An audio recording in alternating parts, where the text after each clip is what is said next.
Coucou, je suis super contente de vous retrouver aujourd'hui pour un vlog. En fait, j'ai récupéré un petit chaton là, pas loin de chez moi. Et du coup, je voulais vous montrer comment vous occuper d'un petit chaton si ça vous arrive. Faut savoir que ce chaton était complètement malade. Il avait le coryza, donc c'est-à-dire que c'est comme s'il avait un rhume carabiné ou une grippe tout pris des branches. Enfin, franchement, il était tout mal en point. Donc j'ai acheté du lait maternisé pour chat, et puis de l'inhalation, c'est un truc pour humain. C'est des huiles essentielles pour l'aider en fait à respirer les bronches. Dans le pot de lait maternisé, il y avait un biberon avec ça, mais du coup moi je me sers d'une seringue parce que c'est plus facile. Il était tellement faible qu'il n'avait même pas la force de téter. Bon, alors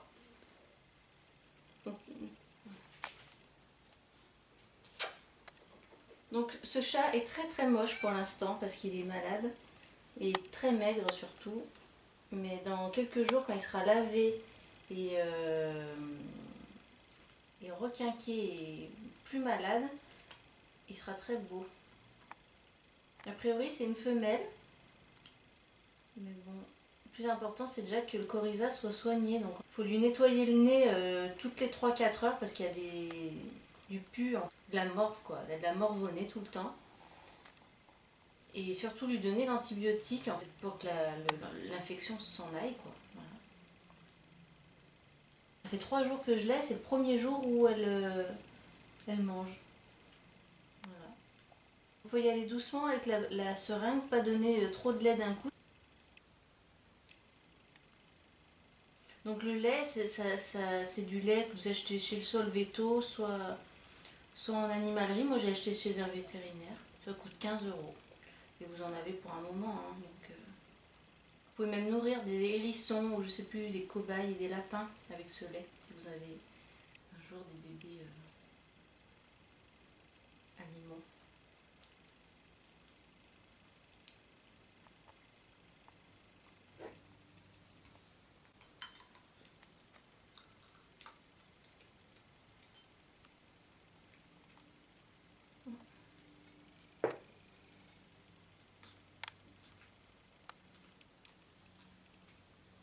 Le moment où le chat a plus faim, vous allez le voir, hein, il va s'arrêter de lui-même. Mais bon, faut pas trop non plus. Vaut mieux lui en donner un petit peu toutes les 2 heures, en plusieurs fois dans la journée, quoi.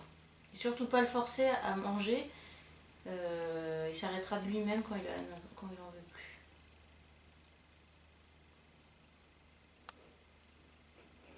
Il faut savoir que le coryza c'est hyper contagieux. Donc moi le problème c'est que j'ai 2 chats. Et les 2 chats en fait, du coup il a fallu que je les fasse vacciner en urgence, sachant qu'ils ne seront même pas protégés du coryza. D'ici, enfin il y a 15 jours d'incubation du truc pour qu'ils soient vraiment immunisés contre le coryza. Donc du coup j'ai pris ce chaton un petit peu en urgence, j'étais un petit peu dégoûtée parce que j'avais pas envie que mes chats chopent la mort non plus quoi. Voilà, mais bon du coup maintenant qu'il est là, je vais pas non plus l'éjecter, faut que je m'en occupe. Et par contre il faut absolument se laver les mains à fond à chaque fois que vous le touchez, vous désinfectez et tout nettoyer, le sol, tout quoi, parce que c'est surinfection en fait, une surinfection des poumons. Donc voilà, là il est sous antibiotiques pour quelques jours, mais je pense que il est sorti d'affaire donc voilà. Comme le petit chaton il était en hypothermie, et je lui fais des bouillottes artisanales, donc je fais chauffer de l'eau, pas bouillante sinon les bouteilles d'eau après elles vont fondre. Je remplis la moitié des bouteilles d'eau avec l'eau la plus chaude de mon robinet et après je lui mets dans une caisse en fait sous des linges. Comme ça lui au bébé chat ça lui rappelle la chaleur de sa mère et ça le détend. Franchement elle a failli y passer la pauvre bête. Hein. Donc là on entend qu'elle est vachement prise encore. Mais elle a fait le plus dur quoi. Hein, voilà mes mères. Hop. Demain ou je sais pas quand je la laverai. Quand elle sera requinquée. Je la laverai, je lui enlèverai tous ces trucs qu'elle a. Et d'ici une semaine ou deux, rien que déjà en 2 jours elle est mieux.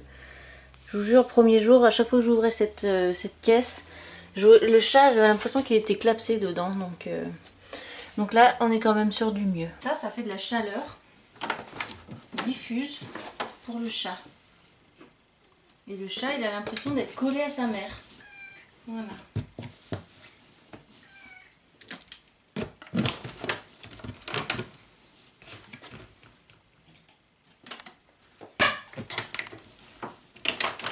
Qu'est-ce que ça fout là, ce truc? Voilà, donc... il y a du pipi, mais c'est pas grave, je nettoierai plus tard. Voilà. Voilà, donc c'est tout simple. Et après moi, le chat, je l'enferme là-dedans parce qu'il y a des huiles essentielles. Ça lui permet de, le temps de sa convalescence, hop, de se requinquer. Voilà, mais bon, pour l'instant, comme il commence à prendre des forces, il a envie de sortir. Donc moi, je le laisse là-dedans. Parce qu'après, j'ai pas envie qu'il pisse partout. Voilà. Au revoir. Donc moi, j'ai scotché avec j'ai scotché le truc comme ça. Mais bientôt, il va tout pousser et il va sortir à mon avis. Pour l'instant, il dort. Et puis voilà. Bonne nuit. Margoton, la jeune bergère, trouvant dans l'herbe un petit chat qui venait de perdre sa mère, l'adopta. Elle entr'ouvre sa collerette et le couche contre son sein. C'était tout ce qu'elle avait, pauvrette, comme coussin. Le chat, la prenant pour sa mère, se mit à téter tout de go. Ému Margot le laissa faire, brave Margot.